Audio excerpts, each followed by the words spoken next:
صوابۍ په ټوپۍ کې شاروم خلک عزتمنو خپل مور او پلار ښځه بچي بې دردۍ سره وژلي دي چې اوس عزتمنو پولیسو ګرفتار کړی دی. دی اخر ولې وژلي دي؟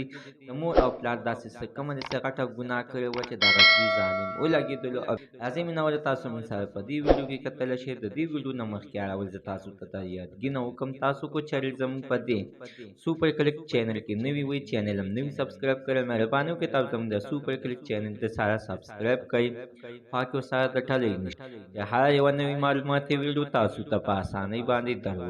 عزتمنو هره ورځ دغه شانتې بې ګناه خلک وژلي کېږي چې نن څنګه عزتمنو په صوابۍ په ټوپۍ کې عزتمنو یو زوی ظالم رالګېدلی دی چې عمر یې عزتمنو 15-16 کاله دی چې عزتمنو دغه ظالم رالګېدلی دی. راول خپل مور او پلار یې بې دردۍ سره وژلي دی په صوابۍ کې.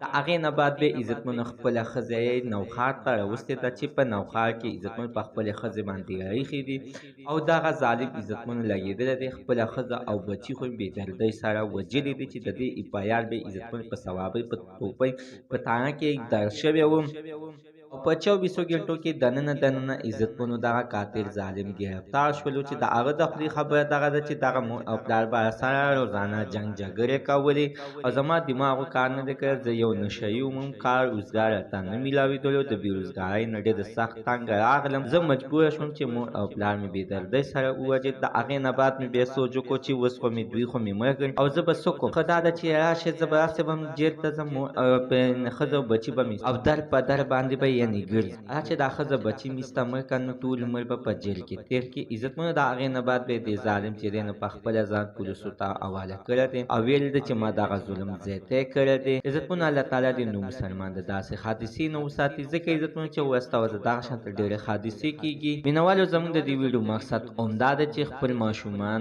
او خپل بچي وخت سره کنټرول کړئ، علم پرې وکړئ، سبق ته کښېنوئ، داسې جاهلان او دغه شانته د پیسو په لالچ کې مه غټوئ. زموږ د عزتمنو تننه معلومات د دې پورې د نوي معلومات لپاره سوپر کلیک چینل د سره سبسکرایب کړئ خوا کې ورسره ګټلی د هر یوه نوې معلوماتي ویډیو تاسو ته په اسانۍ باندې در ورسیږي.